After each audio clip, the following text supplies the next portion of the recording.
Assalamualaikum warahmatullahi wabarakatuh. Kembali lagi dengan saya, Arfi Fahmi Hidayat. Pada kesempatan kali ini, saya akan menjelaskan tentang uji asumsi klasik regresi. Uji asumsi klasik digunakan untuk mengetahui ada tidaknya normalitas residual, multikolinearitas, autokorelasi, dan heteroskedastis pada model regresi. Model regresi linear dapat disebut sebagai model yang baik jika model tersebut memenuhi beberapa asumsi klasik, yaitu data residual terdistribusi normal, tidak adanya multikolinearitas, autokorelasi, dan heteroskedastisitas. Heteroskedastisitas harus terpenuhinya asumsi klasik karena agar diperoleh model regresi dengan estimasi yang tidak bias dan pengujian dapat dipercaya. Apabila satu syarat saja tidak terpenuhi, maka hasil regresi tidak dapat dikatakan bersifat blue, Bayes linear unbiased estimator. Pada kali ini, eh, saya juga menyiapkan contoh kasus dan studi kasus dan datanya. Contoh studi kasusnya yaitu pengaruh pengeluaran pemerintah dan konsumsi masyarakat terhadap FDI. Saya sudah menyiapkan data-data yang diperlukan. Ini studi kasusnya di Indonesia ya. Ini, ini sudah dalam bentuk rupiah. Ini di Indonesia, data Indonesia tahun 2013 sampai 2021. Dan pada kali ini, yang pertama, saya akan melakukan uji normalitas residual.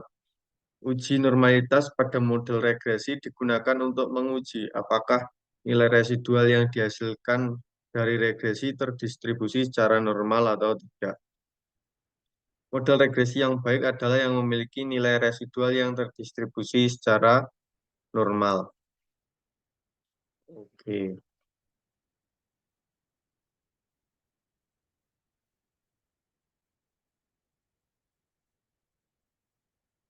Beberapa metode uji normalitas yaitu dengan melihat penyebaran data pada sumber diagonal pada grafik normal, uh, normal plot of regression, standardized residual, atau dengan uji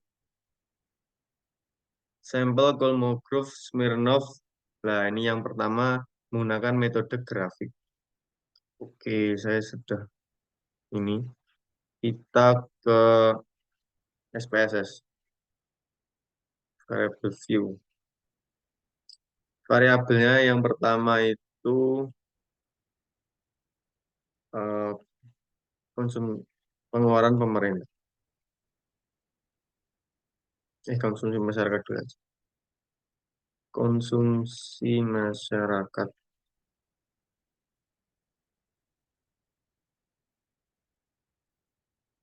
Variabelnya namanya dinamakan X1.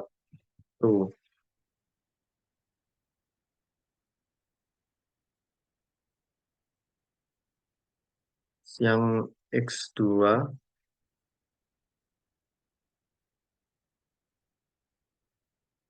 pengeluaran pemerintah. Ini FDI, Foreign Direct Investment, investasi asing langsung. Oke, kita kembali ke data view. Jika udah kayak gini, kita sebarkan dulu aja.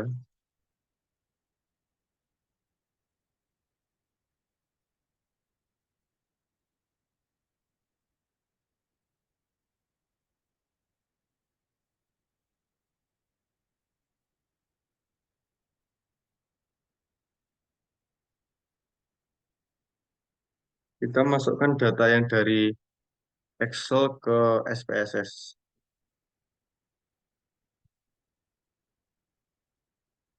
Copy,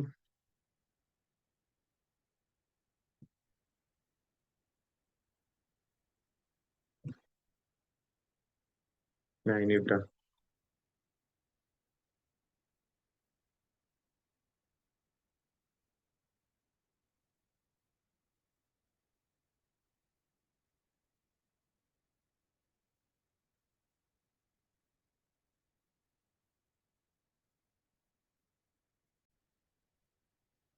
Setelah setelah setelah data sudah masuk sini, sebentar kita tunggu dulu. Oke, coba kita masukkan lagi. Karena tadi nolnya itu masih terlalu banyak ya kebanyakan. Ini sudah dalam bentuk rupiah semuanya. Kita data dari Excel kita masukkan ke SPSS.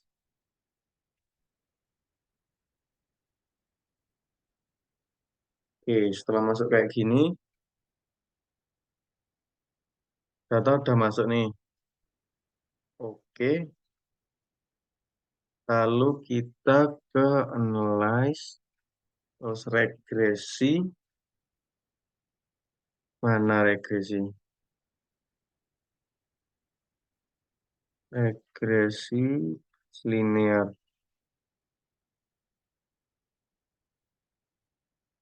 Oke, oke, ini kita bisa ya, ini FDI sebagai dependennya itu. Lalu konsumsi masyarakat sama pengeluaran pemerintah jadi independennya, variabel independen. Oke, setelah itu kita plot, lalu ini normal probability plot.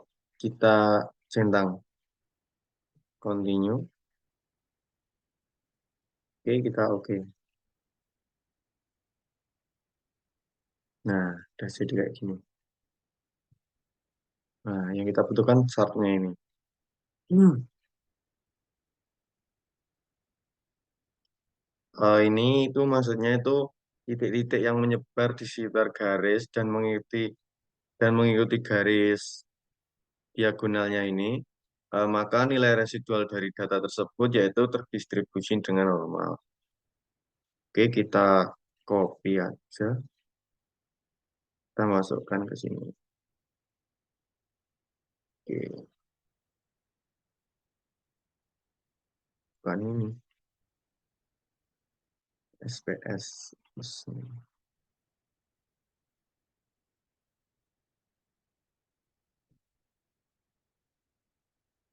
Oke,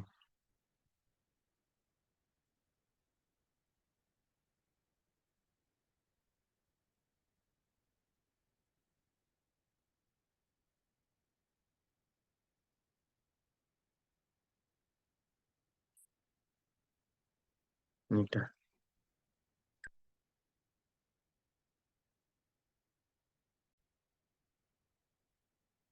Setelah sudah melakukan uji normalitas residual dengan metode grafik, selanjutnya kita akan melakukan uji normalitas residual dengan metode uji one sample Kolmogorov-Smirnov. Uji ini digunakan untuk mengetahui distribusi data, apakah mengikuti distribusi normal, Poisson, uniform, atau eksponensial. Dalam hal ini, untuk mengetahui hal tersebut, apakah distribusi residual terdistribusi dengan normal atau tidak. Residual hasil dari uji nanti, eh, residual terdistribusi dengan normal jika nilai signifikansi lebih dari 0,05. Kita menggunakan data SPSS tadi yang sama dengan metode grafik. Lalu langkah pertama yakni kita ke analyze, lalu regression, selanjutnya linear, sama kayak tadi. Oke, setelah ini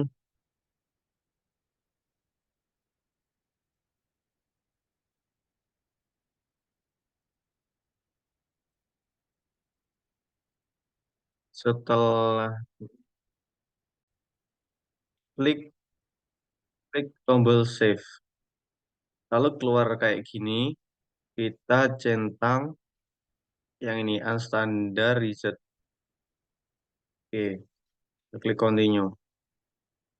Lalu klik OK. Setelah itu di sini keluar ini ada kolom baru.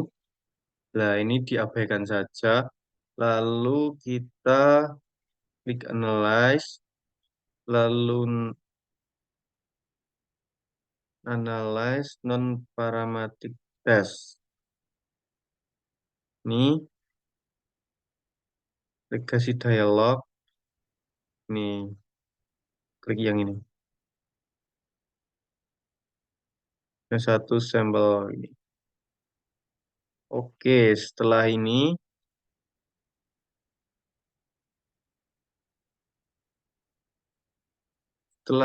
yang ini masukkan ke test variabel list. Oke, pastikan ini tercentang yang normal ya. Oke, setelah itu oke.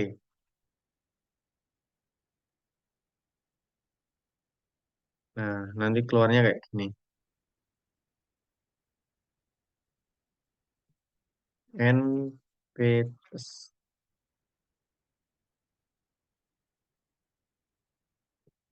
Setelah ini langsung dikopas saja.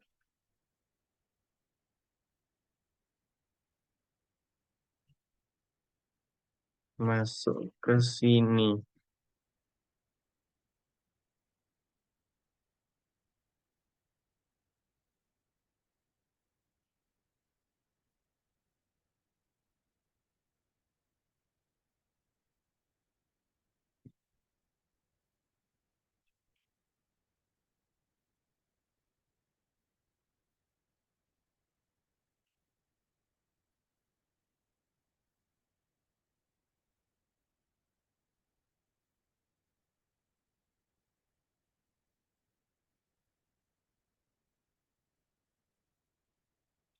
Metode ujian sampel Kolmogorov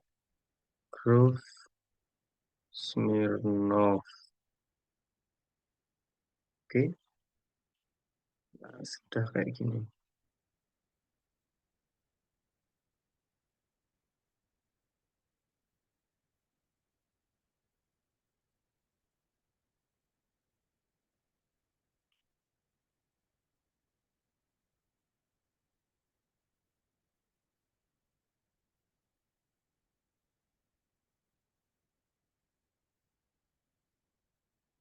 Nah, ini signifikannya ini kan ini 0,124.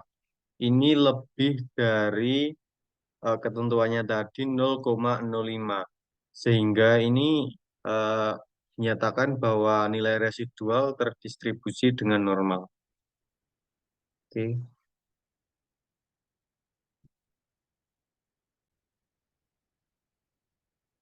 Setelah kita mengetahui eh,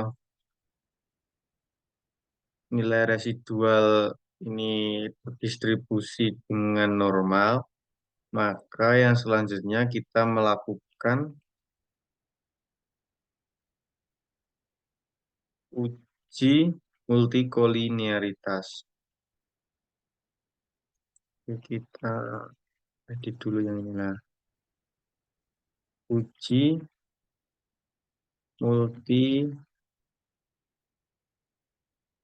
multikolinearitas. Oke. Uji multikolinearitas adalah berarti antara variabel independen yang terdapat dalam model regresi memiliki hubungan linear yang sempurna atau mendekati sempurna, atau koefisien korelasinya tinggi atau bahkan satu. Model regresi yang baik seharusnya tidak terjadi korelasi sempurna. atau mendekati sempurna di antara variabel bebasnya. Nah, konsekuensi adanya multikolinearitas adalah koefisien korelasi tidak tertentu dan kesalahan menjadi sangat besar. Eh, ini ada beberapa metodenya. Yang pertama yakni untuk metode uji multikolinearitas yang pertama dengan membandingkan nilai koefisien determinasi individual.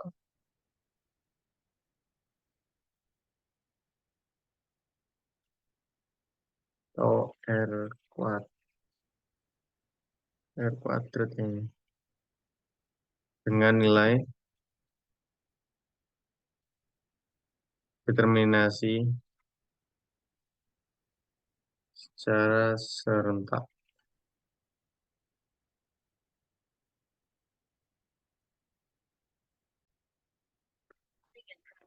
Ini saya sudah membuat tabel untuk tempat angkanya nanti ya untuk buat yang determinasi koefisien determinasi individual sama yang nanti determinasi nilai determinasi secara serentak.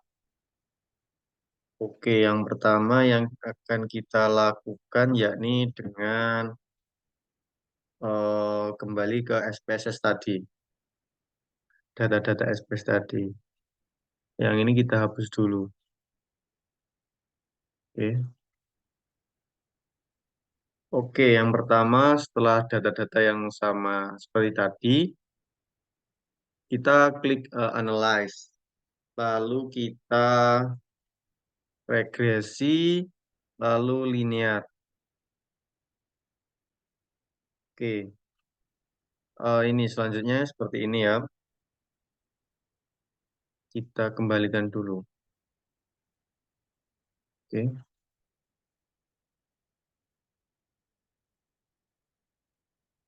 Oke, yang pertama kita akan masukkan ini konsumsi masyarakat sebagai dependen dan pengeluaran pemerintah sebagai independen.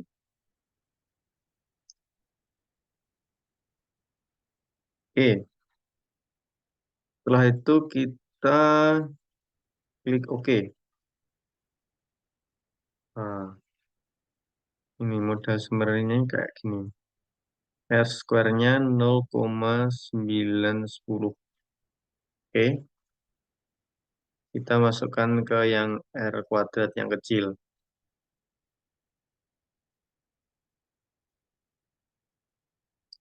Kuadrat yang kecil ini berapa tadi? 0,910. 0,910. Oke, setelah itu kita kembali ke ini, data SPSS. Oke, setelah itu kita, kita ini dulu, hapus dulu ya. Terus lagi, setelah itu kita analyze lagi ya, regression ke linear. Oke, kita kembalikan dulu.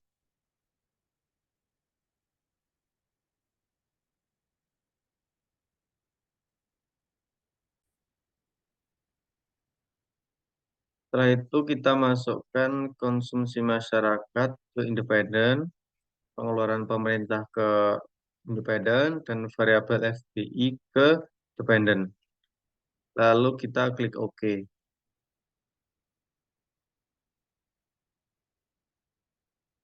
Nah, hasilnya tuh kayak gini. R kuadratnya ini. Kita masukkan ke tadi.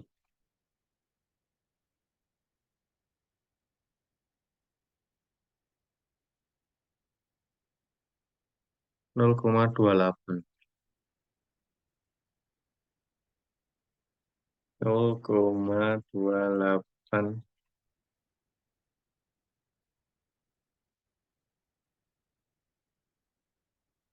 0,285.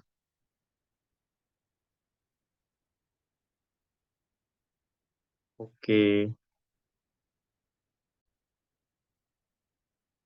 Nah, ini ditemukan adanya R2, eh, nilai determinasi secara serentak lebih kecil daripada nilai koefisien determinasi individual. Eh, Sehingga dapat disimpulkan bahwa terjadi multikolinearitas antar variabel dependen. Tapi nggak apa-apa, kita lanjutkan aja ya.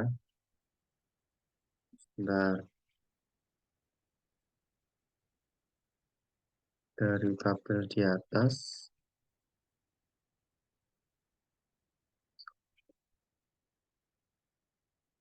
dapat disimpulkan bahwa hmm,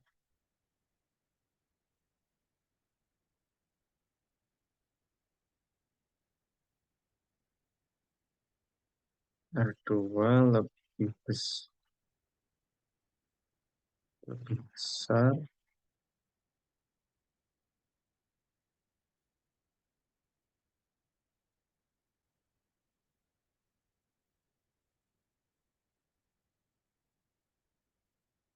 dengan sehingga dengan demikian dapat disimpulkan dengan demikian terjadi multikolinearitas antar variabel independen. Dependen. Oke, setelah itu kita akan masuk ke uji yang kedua.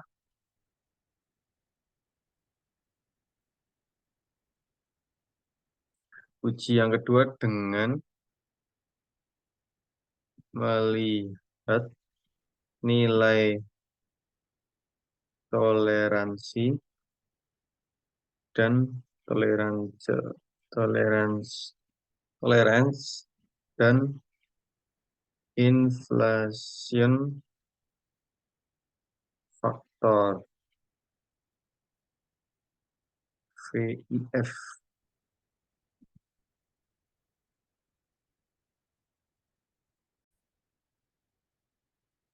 Kita kembali ke SPSS untuk mencari yang B tadi. Kita hapus ini dulu. Bentar, kita hapus yang ini dulu. Lalu kita ke analyze, lalu ke regresi, ke linear. Oke, sudah seperti ini. Dependennya di FGI, independennya di konsumsi masyarakat dan pengeluaran pemerintah di independen. Lalu kita masuk ke statistik. Di statistik ini kita beri centang yang di collinearity diagnostic, continue. Setelah itu klik OK.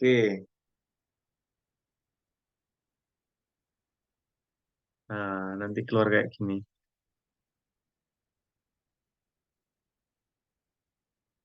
Nah, koefisien ini konstan. Nah, tolerance dan VIF-nya itu kayak gini. Lalu kita copy dulu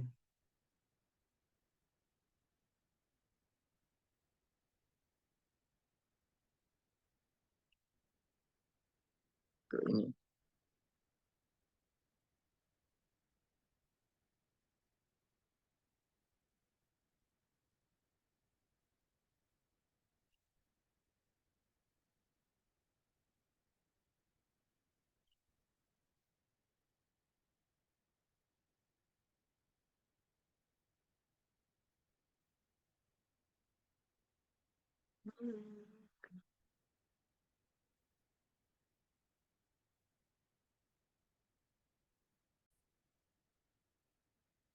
Lalu dari tabel ini dapat diketahui bahwa nilai toleransi dari dua variabel bebas 0,090 yakni kurang dari 0,1 dan nilai FIF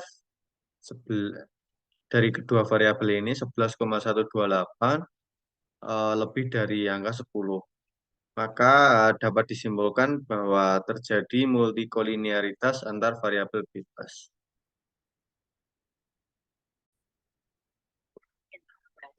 Yang setelah kita melakukan uji ini ya, uji multikolinearitas, selanjutnya kita melakukan uji autokorelasi. Uji autokorelasi yakni korelasi antara anggota observasi yang disusun menurut waktu atau tempat. Model ini, jika modelnya baik, seharusnya tidak terjadi autokorelasi. Metode ini menggunakan uji Durbin Watson, pengambilan keputusan tentang DW nanti kita lakukan setelah kita uji dulu ya. Oke, yang pertama kita kembali ke SPSS dulu. Lalu kita hapus yang ini. Yang ini kita hapus dulu. Lalu kita klik Analyze. Lalu regresi. Lalu ke linear. Oke, setelah kayak gini, kita terdapat FDI di dependent, di variabel dependent, ya yang variabel konsumsi masyarakat dan pengeluaran pemerintah ada di independen. Lalu kita ke kotak statistik dulu. Setelah itu kita akan eh, mencentang yang Durbin Watson. Yang ini di hapus saja. Oke, kita klik continue. Setelah itu kita klik OK.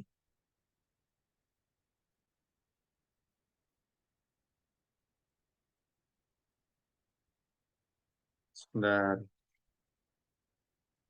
Nah, ini sudah keluar Durbin Watson-nya. Oke, kita copy dulu.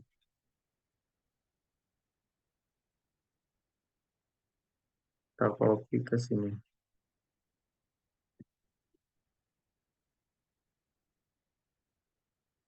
Oke.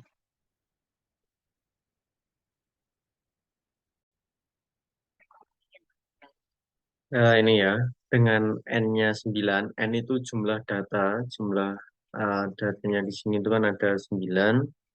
Lalu K itu konstanta ya, konstanta itu ini ada pengeluaran pemerintah, konsumsi masyarakat, jumlah variabel ya, K itu jumlah variabel. Pengeluaran pemerintah, konsumsi masyarakat, dan FDI. Nah, ini dengan N9 dan K3, maka didapat nilai DL sebesar ini dan DU sebesar ini. Ini eh, ini diperoleh dari mana nilai DL dan DU-nya? Ini diperoleh dari ini sudah pasti ya, sudah pasti ini di sini dari tabel Durbin Watson ya ini ada nanti ini P-nya jumlahnya ini 9 atau N-nya, K-nya 3, ini DL sama DU-nya itu udah ada ini. Tinggal dimasukkan aja. Lalu ini hasil dari uji ini, Durbin Watson-nya sebesar ini 3,414. Lalu nilai 4 min DO-nya segini dan 4 min DL-nya segini. eh, Diperoleh nilai ini. BW lebih besar dari 4 min DL. Maka dalam uji ini terjadi autokorelasi pada model regresi ini.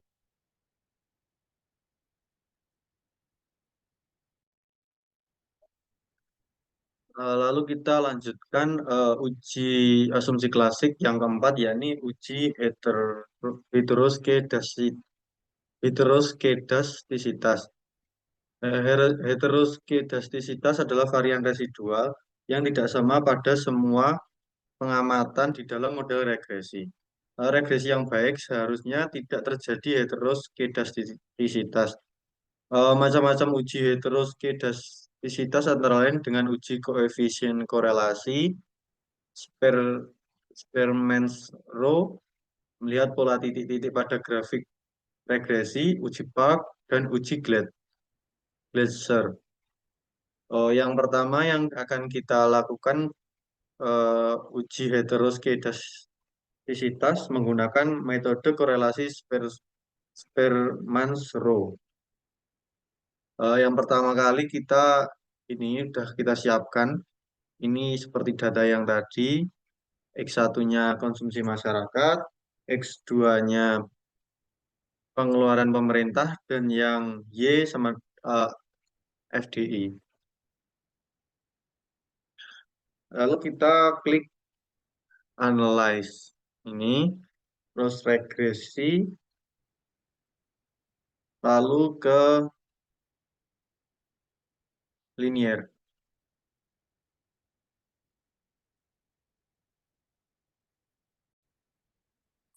Lalu kita masukkan yang di dependent ini, variabel dependent ini FDI, kita masukkan ke dependent. Lalu yang konsumsi masyarakat ke independen, dan pengeluaran pemerintah ke independen. Lalu kita pergi ke save, mana sih? Lalu kita pergi ke save ini. Lalu ini unstandardized ini diklik, dicentang. Lalu kita klik continue. Lalu kita klik OK saja. Oke, kita lihat di, nah keluar kayak gini ya. Lalu yang selanjutnya kita lakukan, klik analyze, lalu korelasi, terus bivariate. Nah, keluar eh, tabel kayak gini. Lalu kita masukkan eh, variabel ini, konsumsi masyarakat, masukkan ke sini, pengeluaran pemerintah, dan yang unstandardized ini. Oke, lalu kita hilangkan centang di person, lalu centang di Spearman. Oke, kita klik OK. Nah, ini keluarnya nanti kayak gini. Keluarannya nanti sebentar.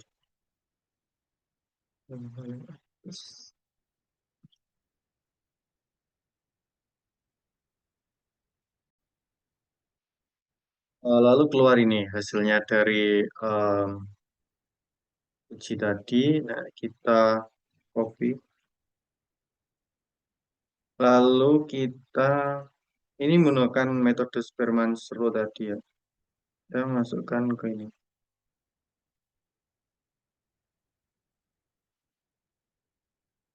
Keempat.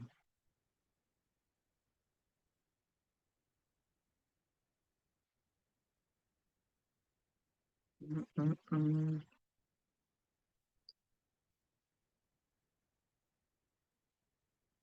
Ini uji heteros E dasti dastis dastis citas metode korelasi Sperman Spermans Bro, kita copy hasilnya seperti ini. Naikkan aja. Kita turunkan semua aja. Kita turunkan biar lebih rapi ya. Hmm.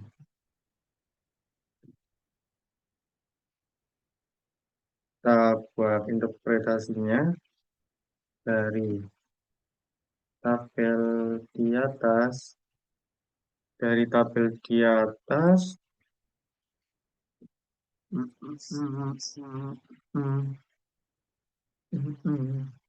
Dari tabel di atas dapat diketahui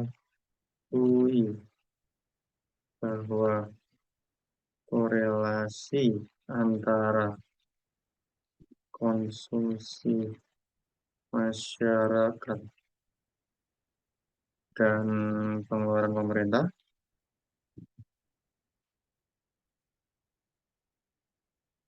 pemerintah dengan standardized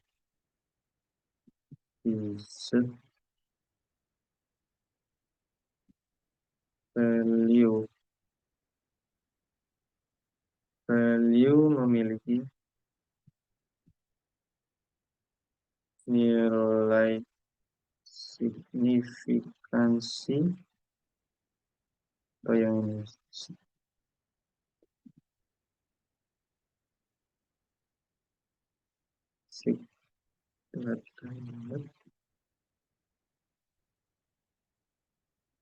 kurang dari 0,5. Di sini terlihat ya, ini korelasi antara konsumsi masyarakat dengan unstandard predicted value ini 0,2. Jadi ini di bawah 0,5, kurang dari 0,5. Begitupun juga di pengeluaran pemerintah, ini juga cantumnya nilai 0,2. Sehingga karena nilai signifikansi lebih rendah dari 0,5, dapat disimpulkan bahwa terjadi masalah heteroskedastisitas.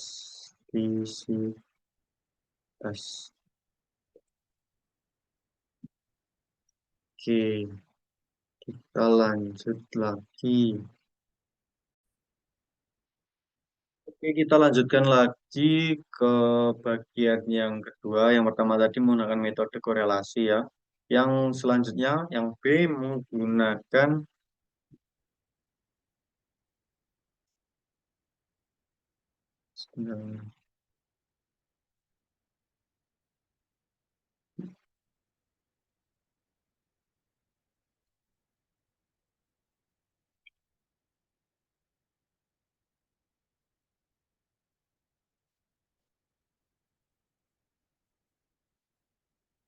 menggunakan metode grafik atau melihat pola titik-titik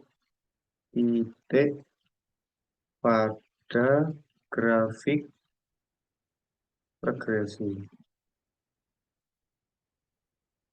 Metode ini memiliki kriteria dalam pengambilan keputusan, yakni yang pertama, jika ada pola tertentu seperti titik-titik yang dihasilkan membentuk suatu pola seperti bergelombang, melebar, kemudian menyempit, tapi ini polanya ini teratur ya, maka itu merupakan indikasi terjadinya heteroskedastisitas. Eh, Dasar yang kedua, yakni jika tidak ada pola yang jelas, seperti titik-titik menyebar di atas dan bawah, angka nol pada suku Y, maka tidak terjadi heteroskedastisitas. Oke, yang pertama kita menggunakan data yang sama tadi, seperti yang metode di penelitian uji asumsi klasik ini. Oke, pakai data yang ini aja contohnya. Lalu kita menuju ke, kita klik aja di analyze, terus regression,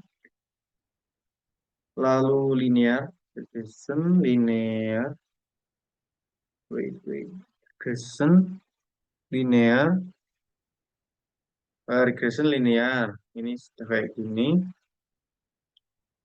Lalu linear regression sudah seperti ini. Lalu kita klik tombol plot. Oke, setelah kita ini, kita klik aja yang ini bintang SRES ID. Kita masukkan ke Y, lalu yang X-nya kita masukkan yang ini, kita masukkan ke X. Standardized predicted value. Oke, kita klik continue. Sudah seperti ini.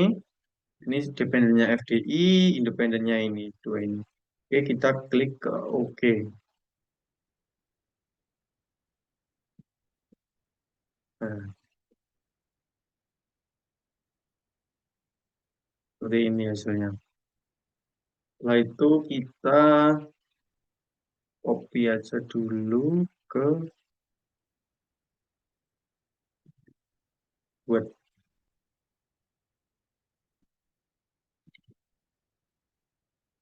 Sebentar,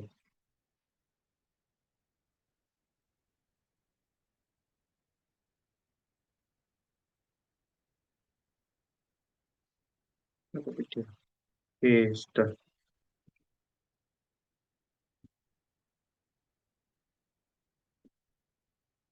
Hmm.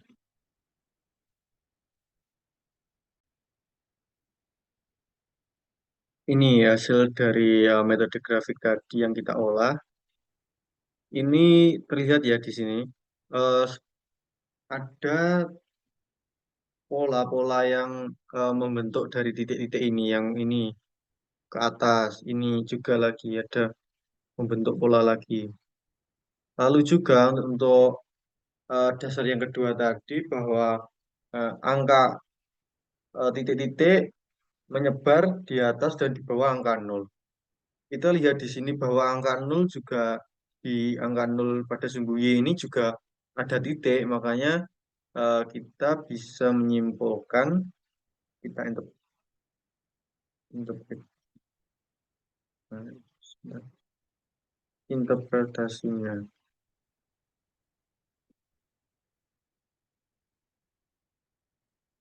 dari tabel di atas eh, ketahui bahwa titik-titik membentuk suatu pola tentu dan eh, titik-titik dan dapat salah satu titik di angka salah satu titik di salah satu di angka nol sumbu Y. Oleh karena itu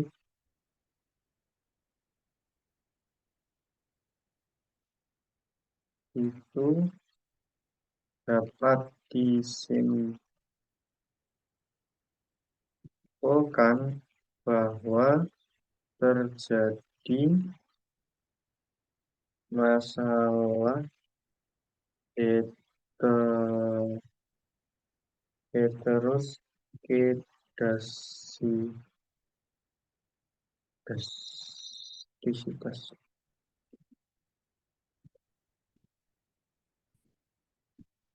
pada model regresi.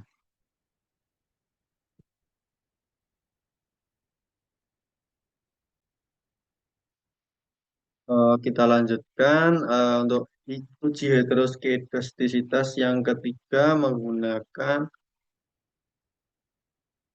oke yang ketiga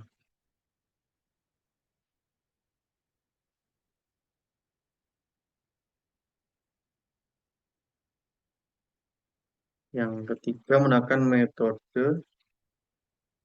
metode uji Gletser.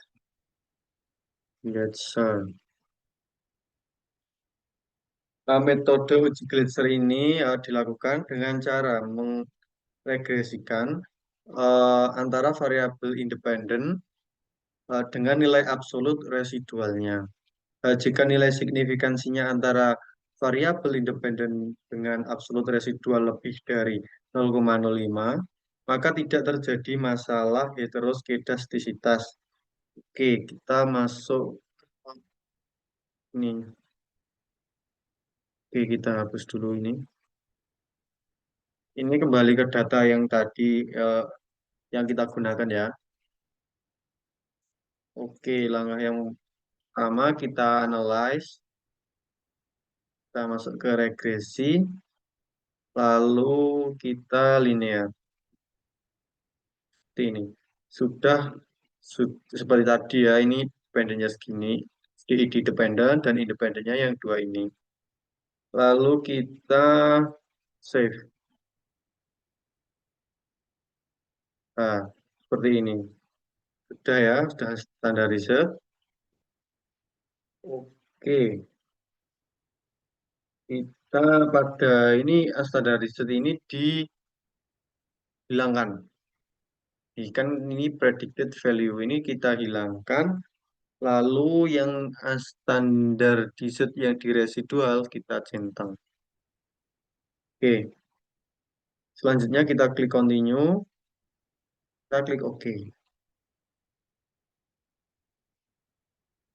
Nah ini press strip underscore 1. Oke, selanjutnya kita klik menu transform. Klik menu transform, terus compute variable. Nah, keluar kayak gini. Setelah itu kita masukkan di target variabel ini ABS res. Oke, lalu di numeric expression ini kita masukkan sebentar.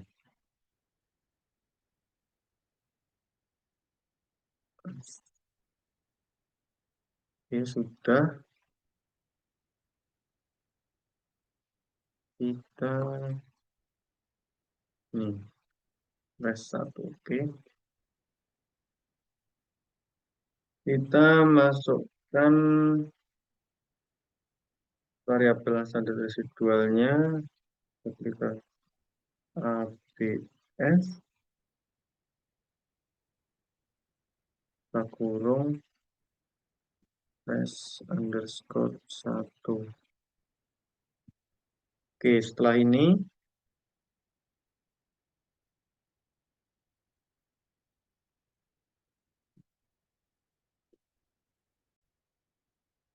lalu diklik OK, nanti keluarnya kayak gini ABS underscore res.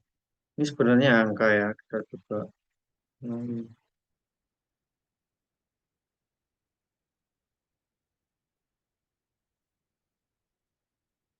Oke, selanjutnya kita ke analyze, terus regression, linear. Oke, keluar kayak gini. Lalu kita masukkan ini. Ini kita buang dulu aja. Nah, ini APS res ini kita gunakan untuk sebagai dependernya. Oke, lalu selanjutnya klik tombol OK. Kita klik tombol OK saja. Independennya ini ya, kita klik tombol OK. Oke.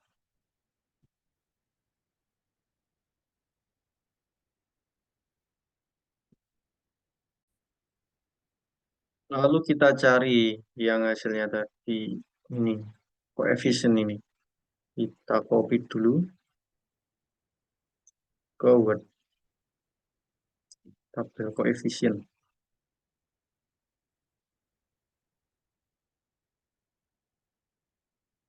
Seperti ini.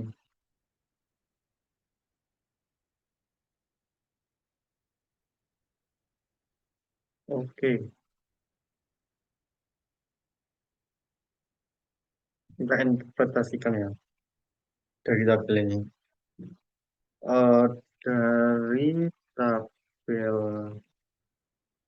ini di atas, di atas dapat diketahui bahwa nilai signifikansi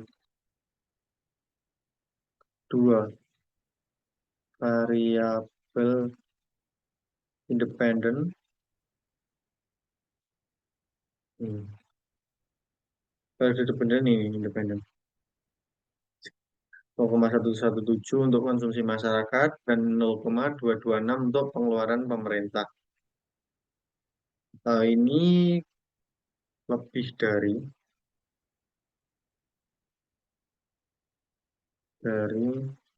0,05.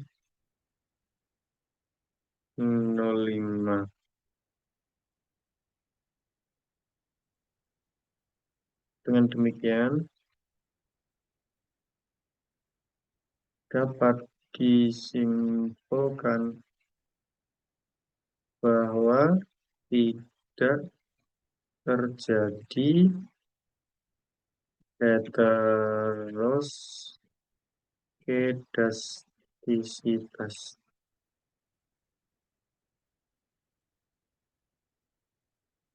masalah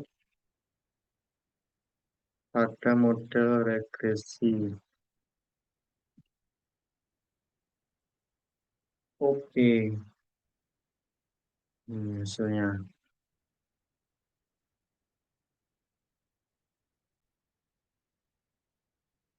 Oke, kita sudah lakukan semuanya dari uji asumsi klasik.